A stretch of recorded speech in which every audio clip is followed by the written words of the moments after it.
Bismillah ar-Rahman ar-Rahim. Thank you all for being with us again today. This is another video in our series, Adapting to a Virtual Classroom. This work is offered by Ain Shams University, Middle East, North Africa, FAMER Regional Institute.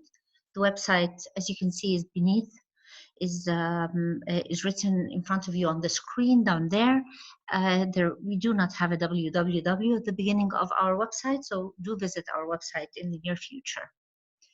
Today, we will be speaking about instructional strategies for online courses. Of course, we're all doing this transition. We need an insight on what strategies we can be using to make our classrooms interactive.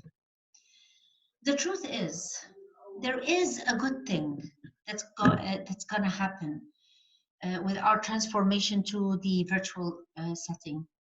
Online learning environments, they permit a range of interactive methodologies, maybe even more than what we can actually do in the face-to-face in our classrooms. Adapting courses to online models makes teachers actually have to pay more attention to the instructional design of their courses, and as a result, the quality and the quantity and the diversity and the patterns of communication that happens between students and the practices that happen inside the classroom, there are usually much improvement that happens to all of them.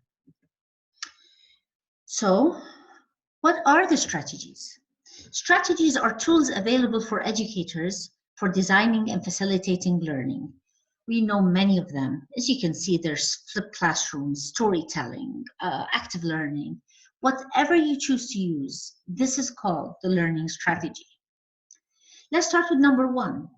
When we're in an online setting, learning contracts are usually very, very important. Learning contracts, because we do not have any face-to-face communication, instructors have to be very clear and concise on what is expected from the learners. In order to be able to do that, a contract is issued. Learners have to be very aware of what they are signing on and what is written in the contract. They actually have to negotiate their learning goals, and the outcome is this contract document. So, a learning contract is one of the things that we can use in a virtual setting. Can we do a discussion in the virtual setting? Oh yes, why not? Learners, they actually explore their own experiences and they become better critical thinkers when they do discussions. The discussion is often the heart of an online course. It can either be asynchronous, asynchronous means not at the same time, or synchronous, this is real time. Asynchronous is like what we do in mailing lists, like listservs, and course management system discussions, the forums that exist on Moodle or on other learning management systems. Social media discussions.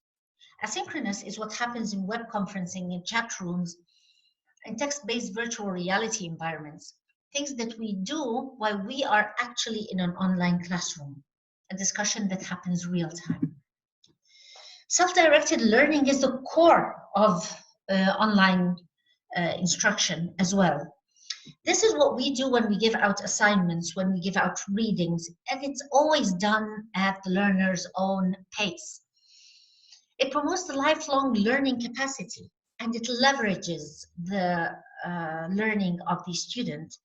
And above all, it ties what the student learns with the environment they work in and will work in the future. Mentorship. Mentors are people who actually do some guidance. So they guide rather than provide knowledge, and they serve the function of introducing students to the new world, making them understand it, and helping them learn what they need to know about it and how they can improve their own learning. Mentors in education, they teach by giving examples, for example, and by modeling. So they support, they challenge the students, they provide vision for them, they direct them towards the places where they can actually learn from. The beauty of mentorship in an online environment is that it can be frequent, convenient communication. Convenient meaning you can use whatever methodology or whatever tool you have People can use emails, people can use WhatsApp groups, Zoom calls, whatever it is that is feasible for everyone. We used to use Skype in the past. It's not very, it's not the best at the moment. There are many other chatting tools that exist, Zoom being one of them. So mentorship can be performed in a distance setting using all these things. Guided design. And this is when you actually have your own students design an outcome, maybe design instruction, design a course, whatever they do, they have to do in a group. Of course, this can be done individually, but it's always better to be done in a group. The problem that the students are given, they are required to search for it off class and to meet off class and have a kind of communication with their peers outside the formal classroom setting. The instructor's role here is only to act as a consultant. And they encourage their students to think logically and to go through the steps of decision making, but they stand at the side and they work as consultants. What about role playing? Can we do role playing in a distant environment? Well, yes, it is what happens when we ask students to simulate real life experiences, to do group work situations, and to help learners gain an understanding of a problem or situation. So we provide them with a problem and we ask them to take opposing roles or different places in the situation so they can actually feel how it is to be in the shoes of somebody else. Games. We can use games in our classrooms. So in our classrooms, games can be done either synchronously or asynchronously. They can be done in small groups. The beauty of it is that games can be done under any time zone, and they offer equality in control between learners. So most learners, they have the same capacity to control how much they contribute. So now you know how to use games in the online classroom. What about projects? Well, projects are when we ask students to bring out a product, whatever it is. It's a research work, it's a dilemma that they have to attend to. The beauty of projects is that peer feedback is an integral part of it. So students are usually encouraged to pursue their own special interests, to write or create for an audience, and to actually publish that online. So the internet here, it offers the potential for these students to get feedback from people outside their classrooms. So at the end of the day, they get more richer and more valuable feedback to the quality of their work and to the process that they pursued to perform this work.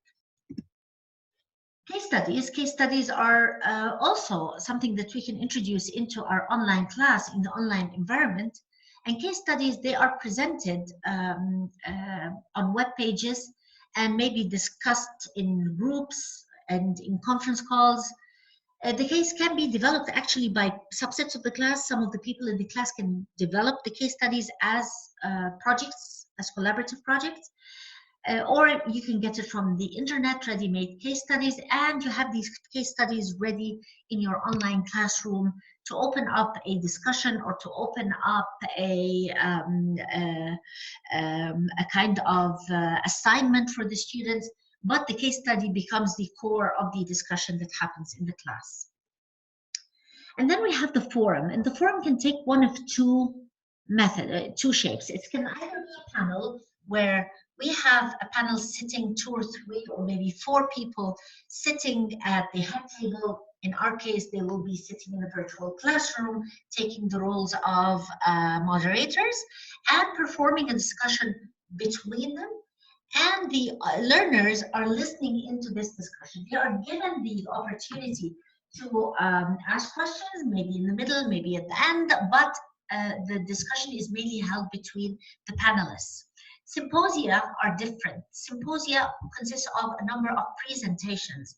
So presentations that start at the beginning, and then the floor is open for students to start, or learners to start introducing and asking questions and maybe opening areas for discussion. So the panel It's not a presentation guided, but the symposium is presentation guided, as you can see. These were just a glimpse of what we can introduce into our online classroom to make it interactive. Do not forget to visit our website, http://minafry.famerfry.org. You will find lots of instructional design on that website, and a lot of our activities in the Contact Us page. Do visit also our YouTube channel where this video was hosted, and do subscribe to it and follow us. If you have any questions, please leave them in the comment section below this video. It was wonderful having you here today. Hopefully this was of use to you.